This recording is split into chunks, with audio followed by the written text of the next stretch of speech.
all registered. Now you're going to want to enter your user ID as well as your password and hit login. Click on the account if you have multiple accounts. Now you can see the account dashboard for your Ameren, Illinois account. There are a lot of different things that you can do on this page. You can check your usage from month to month, but in order to find the bills, we're going to go to Billing and Payments.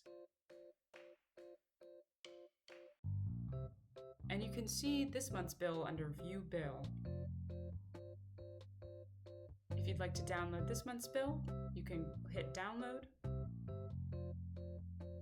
you can save it to your computer. If you'd like to look at a different bill, you can check Billing History and click on View Bill PDF for whichever month you'd like to look at. There's also an option to compare bills from month to month. And that's it.